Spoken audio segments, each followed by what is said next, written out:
d'impressionnisme, je vais appeler Nathalie Le Serre, la chef de projet du contrat Normandie-Paris-Île-de-France Destination Impressionnisme, et Ségolène Lemaine, la présidente de la Fondation partenariale de l'Université Paris-Nanterre, professeure émérite d'histoire de l'art.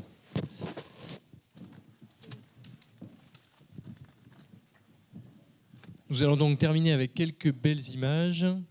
Nathalie Le Serre, si vous voulez prendre la... donc, tout d'abord, pour commencer, donc, effectivement, ce sujet de l'impressionnisme fait partie du contrat de plan. Ce sujet de l'impressionnisme fait partie du contrat de plan interrégional. Et vous allez d'ailleurs nous expliquer en quoi, justement, quels sont les objectifs qui sont placés à ce sujet. Oui, donc bonjour à tous et d'abord merci à tous ceux qui ont eu le courage de rester jusqu'au terme de cette longue journée. Donc je vais essayer de vous présenter le plus rapidement possible et avec quelques images le contrat de destination impressionnisme qui a été soutenu de façon constante et bienveillante par le préfet Philiseau. Le contrat de destination impressionnisme, c'est un outil de coopération interrégionale qui œuvre très concrètement pour le rayonnement de l'axe Seine et pour le rayonnement touristique de la Normandie et de l'Île-de-France. Alors, vous savez tous que les peintres impressionnistes ont marqué l'histoire de l'axe Seine. Ils ont contribué à leur façon à tisser des liens et une continuité quasi territoriale entre la Normandie et l'Île-de-France. Leurs œuvres ont fait le tour du monde. Vous ne pouvez pas aller à New York ou à Londres sans voir un Montmartre représenté par Renoir ou les bords de Seine ou la cathédrale de Rouen ou Giverny magnifiée par Claude Monet. De par la popularité de ce mouvement artistique et son universalité, les impressionnistes constituent encore aujourd'hui de formidables ambassadeurs de nos territoires et de l'axe Seine. Et donc, au-delà du formidable héritage culturel, ils représentent également un potentiel économique et touristique. Vous savez sans doute que le musée d'Orsay est l'un des plus grands musées de France, mais la filière impressionniste en Normandie et en Île-de-France, c'est au bas mot chaque année 5 millions de visiteurs qui viennent sur nos sites impressionnistes, dans nos musées ou dans nos maisons ateliers. Et donc, c'est ce potentiel touristique et économique qui a amené l'État, en fait, à formaliser, dès la fin de l'année 2014, le contrat de destination Normandie-Paris-Île-de-France Destination Impressionnisme. L'enjeu, c'est de faire de nos deux régions une destination d'excellence pour le tourisme mondial, autour de la thématique impressionniste. Dans sa globalité, en fait, il s'agit de contribuer à l'objectif ambitieux de la France, qui a été fixé par le ministre Le Drian, d'atteindre le cap des 100 millions de touristes étrangers d'ici 2020. Et atteindre ce cap, ça ne se fait pas sans une refonte profonde de notre gouvernance et de nos schémas de fonctionnement. Et donc, l'idée de ce contrat de destination, c'est d'adapter la gouvernance touristique à la logique du touriste, qui, lui, ne connaît pas les frontières. Donc, ce contrat réunit plus de 50 partenaires, publics, privés, autour de l'État, de la région Normandie, de la région Île-de-France et des 2 comités régionaux du tourisme. Le contrat de destination, et c'est suffisamment rare pour qu'on le souligne, ce n'est pas une structure de plus. Ce n'est pas un établissement public, ce n'est pas un GIP. C'est vraiment la libre adhésion d'acteurs qui se fédèrent autour d'une stratégie. Il est conçu pour enjamber les limites territoriales et administratives entre les régions et pour dépasser également le fonctionnement en silo de la culture versus tourisme ou du public versus privé. Alors notre objectif, évidemment, c'est de développer la fréquentation touristique à l'échelle internationale et pour cela, on s'appuie sur 2 axes. Le premier axe, c'est la mise en place d'outils marketing communs. Pourquoi des outils marketing communs? Tout simplement pour parler d'une seule et même voix auprès des touristes internationaux, ne pas parler de l'impressionnisme en Seine-Maritime ou de l'impressionnisme en Seine-et-Marne, mais bien à l'échelle d'une destination touristique qui fait sens pour le touriste qui arrive à Paris, passe par Giverny, Étretat, voire un petit peu par Rouen. Donc, en ce qui concerne la promotion touristique, nous avons lancé dès 2016 une marque pour parler d'une même voix et excusez-moi, d'une même voix et avec les mêmes messages auprès des touristes. Cette marque, vous la voyez à l'écran, elle s'intitule « Les voyages impressionnistes instant de bonheur ». Cette marque, elle véhicule des valeurs qui sont en phase avec les attentes des touristes aujourd'hui, qui recherchent l'authenticité, le ressourcement et qui sont plus adeptes du slow tourisme, du tourisme de niche, que du tourisme de masse. Alors voici quelques exemples de cette communication expérientielle. Donc vous le voyez à travers ces visuels, nous mettons en avant un positionnement exclusif pour nos territoires. Notre revendication, c'est de dire que la Normandie et l'Île-de-France sont la seule destination au monde où l'on peut passer de la toile à la sensation. Nous sommes l'unique destination où on peut contempler des œuvres d'art dans des musées d'exception et vivre ensuite des instants de bonheur sur les pas des peintres dans des paysages qui les ont inspirés et qui sont restés intacts. Donc ce message fort est véhiculé par des campagnes de promotion assez puissantes que l'on orchestre sur nos marchés prioritaires. Alors, je vais vous en montrer quelques exemples. Donc là, il s'agit d'une opération de promotion touristique que l'on a menée en gare de Paris-Saint-Lazare pendant 1 mois. Et puis, vous avez là une opération qui a été menée cet été à Tokyo, donc sur le marché japonais. Je ne vous apprendrai sans doute pas que les Japonais sont très friands de monnaie et d'impressionnisme. Et donc, voilà, vous avez quelques exemples des visuels qu'on a mis en avant pour promouvoir nos territoires. Être une destination d'excellence, ce n'est pas que de la com et du marketing, ça suppose également une offre touristique de qualité, territorialement homogène sur l'ensemble de nos 2 régions. Alors, pour atteindre cette ambition, l'ensemble des acteurs ont adopté une stratégie et un plan d'action commun et unique. La qualité et l'innovation sont au cœur de cette stratégie et le plan d'action compte 22 actions. Je vous avais parlé de concret. Concrètement, actuellement, sur ces 22 actions, 14 sont en cours ou en passe d'être réalisées. Quelques exemples, nous travaillons sur des nouvelles tables de lecture impressionnistes. Nous travaillons également sur un outil numérique pour proposer aux touristes de découvrir les paysages impressionnistes avec des contenus innovants en réalité augmentée. Et puis, nous travaillons également depuis plusieurs mois sur la formation des professionnels avec des outils classiques comme des matinales de formation ou des éductours. Et nous avons pour projet de mettre en place un outil de micro-learning pour qualifier à l'ensemble de l'échelle de la Normandie et de l'Île-de-France tous nos professionnels du tourisme. L'idée, c'est que voilà, ils soient vraiment les ambassadeurs de cette thématique, qu'ils puissent en parler avec une qualité qui donnera aux touristes une bonne image de notre destination.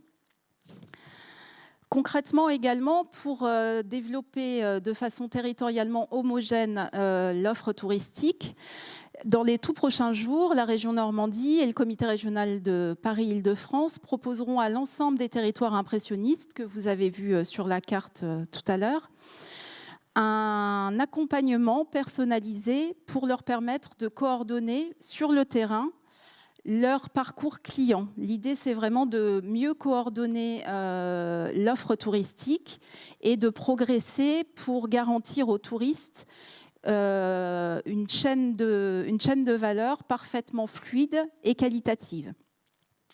Donc vous voyez que cette démarche, elle est particulièrement féconde. Elle fonctionne sur une constante mutualisation des outils et elle fonctionne grâce à la passion et à l'engagement des partenaires qui s'affranchissent de leurs limites territoriales pour parler d'une seule voix, d'une destination interrégionale. Donc nous sommes quasiment au terme du contrat puisqu'il a été conclu pour 5 ans en 2014. Il arrivera à son terme en 2019. Mais au-delà des projets qui ont été développés, je crois que ce qui peut être souligné, c'est qu'on a réussi à mettre en place un nouveau schéma d'action publique qui ne repose pas sur une nouvelle structure, mais bien sur la coopération entre des acteurs venus de différents horizons et qui fonctionne sur une mutualisation et qui est gage d'efficacité pour l'action publique. Et puis parce que l'impressionnisme touche à l'histoire de l'art, l'excellence de la destination qu'on souhaite incarner, c'est aussi le rayonnement auprès de l'ensemble de la communauté scientifique internationale. Le Premier ministre a parlé de la connaissance. On intègre bien évidemment la connaissance dans nos projets et dans notre écosystème. Et donc, on a placé également en action prioritaire le fait de positionner notre destination comme un pôle de recherche et de connaissance sur la thématique impressionniste. Donc, nous avons le plaisir d'intégrer dans notre écosystème non seulement des acteurs de la culture, des acteurs du tourisme, mais également les universitaires. Donc, l'université Rouen-Normandie et l'université de Paris-Nanterre. Donc, je vais laisser Ségolène Lemaine vous parler de ce beau partenariat. Et j'en profite pour remercier les deux universités pour leur remarquable contribution à ce projet, ainsi qu'au préfet Philizot qui l'a impulsé. Oui, vous avez parlé déjà de nombreux projets donc autour de ce sujet de l'impressionnisme, effectivement, et autour de la connaissance. Il y a un autre projet qui se prépare, donc un colloque international dont vous allez nous parler maintenant. Merci beaucoup. Et à mon tour, je voudrais vraiment remercier vous très chaleureusement et également le préfet Philizot parce que c'est une initiative qui, dans notre univers d'universitaire, est tout à fait inédite. Donc, merci vraiment. Donc, nous allons parler en effet d'un projet concret qui engage tout un programme de recherche en fait. Et le point culminant, ce sera un colloque qui sera organisé en 2020. Mais auparavant, nous avons prévu d'organiser des journées d'études, de dispenser des bourses à des jeunes chercheurs internationaux pour qu'ils viennent étudier sur le terrain, préparer leur communication. Nous avons prévu également de mettre en place un mini-site Internet. Et l'ensemble devrait déboucher en 2020 donc, sur ce grand colloque international qui sera bien sûr à destination des chercheurs et des universitaires et des conservateurs, mais également, nous le souhaitons vraiment compréhensible pour un large public, c'est une de nos intentions. Et la thématique retenue, c'est celle de collectionner l'impressionnisme. Ce colloque se tiendra les 25 et 26 juin 2020 à l'auditorium H2O de Rouen, en bord de Seine, évidemment, et on a choisi cette localisation parce qu'au même moment se déroulera au Musée des Beaux-Arts de Rouen l'exposition sur De Pau, qui était vraiment le grand collectionneur donateur du Musée des Beaux-Arts et qui a aussi soutenu Monet quand il a fait sa campagne des cathédrales de Rouen et qu'il est venu peindre. De Pau l'a accueilli, l'a accompagné, c'était un industriel et un soutien donc de Monet, dont d'ailleurs le frère de Monet était lui-même collectionneur industriel et chimiste. Donc toute cette espèce d'écosystème de l'impressionnisme va être abordé à travers ce colloque. Le colloque, dont la préparation est coordonnée par une jeune postdoctorante, Félicie Faisan de Maupoux, est organisé à travers notre fondation de l'Université Paris-Nanterre, en partenariat avec le LABEX Les Passés dans le Présent de notre université, mais également, comme vous l'avez dit, avec les deux universités, celle de Rouen-Normandie, avec laquelle c'était noué de longue date, des liens de coopération, nous avons co-dirigé des thèses, etc. Donc c'est une coopération sur le long terme qui s'est menée et qui se concrétise ici, et celle de Paris-Nanterre. Le projet réunit, grâce à Destination Impressionniste et grâce au CPIUR, à la fois un comité scientifique dont fait partie Jacques-Sylvain Klein, je ne sais pas s'il est encore là, mais il était là tout à l'heure, mais également les conservateurs du musée d'Orsay, du musée Monet-Marmottan, de Giverny, de Rouen, du Havre et les professeurs des deux universités. Donc vous voyez, nous, dans notre univers, il y a une espèce de grand fossé entre l'université et le musée, et ce projet permet de réunir ces deux côtés, c'est très important. Et j'ajoute qu'il est en lien avec ce projet, il y a un comité d'organisation où interviennent justement tous les responsables du tourisme et également des deux régions, et également la directrice de Normandie Impressionniste qui était là encore tout à l'heure, je crois qu'elle est partie maintenant, elle est encore là, Selma Toprak, ainsi que donc les responsables du tourisme dans les deux régions. Et alors là, cette ouverture vers le tourisme sur le plan de l'université, c'est vraiment une ouverture très intéressante. Alors, je voudrais ajouter juste un mot pour expliquer pourquoi notre fondation est intervenue dans ce modèle. D'une part, le rôle de cette fondation, c'est de porter un petit peu les valeurs de l'université, que sont des valeurs de la société de la connaissance, mais aussi d'ouverture vers la société. Et ça, c'est une mission un petit peu nouvelle. Ces fondations universitaires ont été impulsées par Valérie Pécresse, à l'origine d'ailleurs, il y a une dizaine d'années. Et c'est aussi un outil adapté pour mener à bien un projet qui est multipartite, pluriannuel, ce qui est compliqué avec le budget habituel, donc, et qui permet donc de développer ces projets. Et dans notre fondation, nous avons une chaire qui s'appelle Culture et Patrimoine, et ce projet s'intègre dans cette chaire. Je voudrais juste ajouter, puisqu'on a beaucoup parlé de réinventer la Seine et réinventer Paris, que nous sommes en train d'explorer aussi le projet d'une chaire, puisque Nanterre est tout près de la Défense, qui s'appelle Réinventer la Défense. Alors ce projet, je crois que vous l'aviez dit, est un projet qui est destiné à être reconduit, qui va se déployer en 2020 au moment du festival Normandie impressionniste, dont le thème portera sur la couleur. Ce sera un thème assez général, de façon à ce que tous les musées de la région puissent coopérer sur une thématique large. Et je pense que c'est une très très belle occasion de faire travailler ensemble à travers les deux régions et au long de cet axe Seine, qui a été vraiment un axe, on l'a vu toute la journée, de développement industriel, économique, mais également un immense axe de développement culturel, artistique, donc de développer des problématiques communes qui sont en partage entre nos universités, nos musées, et en lien avec une réflexion aussi sur la durée, sur l'histoire, sur la mémoire, sur le patrimoine. C'est une autre dimension qui nous importe. Et enfin, une réflexion paysagère, parce que les artistes impressionnistes sont ceux qui, justement, se sont posé la question de ce paysage mobile, de cette atmosphère particulière à la Normandie, de cette... Monet travaillait sur un bateau-atelier. Et c'est comme ça qu'il a penser sa peinture, une peinture mouvante, fluide. C'était très important, le cours de la Seine, pour la peinture de Monet.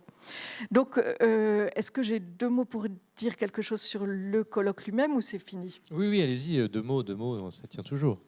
Ok. Alors, en fait, le thème retenu, je n'en ai pas beaucoup parlé, mais c'est celui des collectionneurs. Et pourquoi avoir choisi ce thème? C'est que même si depuis quelques années, on parle davantage des marchands, par exemple Durand-Ruel, on commence à parler un peu plus des collectionneurs. On en parle beaucoup dans les universités anglo-américaines, beaucoup moins dans les universités, dans les musées français. Donc, on a pensé que c'était un thème très intéressant, d'autant plus que les collectionneurs ont vraiment été des acteurs, d'abord des découvreurs de l'impressionnisme. Ce sont ceux qui ont relayé la découverte de l'impressionnisme tout à fait à ses débuts. Et puis ensuite, ils ont joué un rôle très important dans le rayonnement de l'impressionnisme et dans sa diffusion, dans son goût. Ce sont des porteurs de goût. Donc, nous allons travailler sur ces collectionneurs. Beaucoup d'entre eux aussi ont contribué, je l'ai dit à propos de Depot, à la constitution des collections des musées. Plus récemment, puisque Édouard Philippe est venu tout à l'heure, je voudrais rappeler qu'au musée du Havre, Annette Audiquet a organisé une exposition en hommage à la collection Seine-Foult qui avait été donnée par la petite fille d'Olivier Seine et qui est une magnifique collection de peinture impressionniste, donc qui est venue vraiment enrichir énormément les collections du musée du Havre, qui était elle-même déjà très riche. Et donc on voit aussi cette interaction entre la collection, le musée, qui est intéressante, qui se pose aussi au musée Marmottan-Monet, puisque le musée Marmottan-Monet repose sur un fonds qui a été donné par le fils Michel Monet de Monet. Et donc, nous allons chercher à poser toutes sortes de questions dans un colloque qui a vocation à être aussi interdisciplinaire. On fera intervenir des économistes, des sociologues, des anthropologues, peut-être des chercheurs sur la chimie, sur les couleurs. Donc, sur la matérialité des œuvres, on essayera vraiment d'en faire un colloque, et évidemment l'histoire de l'art et l'histoire de l'art. Mais on essaiera de penser le tableau comme un objet autour duquel interviennent tout un réseau d'acteurs. Et les collectionneurs ont été un de ces acteurs. Un objet qui circule, qui se déplace, qui devient un symbole. Et qu'il est important de penser donc dans cette nouvelle réflexion sur les collectionneurs. Une des dimensions que nous voulons aussi développer, c'est la dimension internationale. Évidemment, Le Havre était un port d'ouverture transatlantique, mais aussi un port transasiatique. Et c'est par Le Havre que sont arrivées les premières estampes japonaises qui ont été si importantes pour l'impressionnisme. Et la diffusion de l'impressionnisme au Japon en est un résultat. Nous travaillerons particulièrement sur la question, d'une part, du collectionnisme transatlantique, nord-américain, mais également du collectionnisme asiatique dans ce colloque. Voilà. Merci beaucoup pour votre participation à cette journée. Vous avez apporté un peu une ouverture, un peu une aération en cette fin de journée, donc c'est parfait. Merci beaucoup. Oui. Oui, heureusement aussi. Oui, Merci je voulais dire beaucoup. que c'était... Ils en ont parlé, c'était pas Daumier, hein, c'était Carandache. Ah, d'accord. Merci.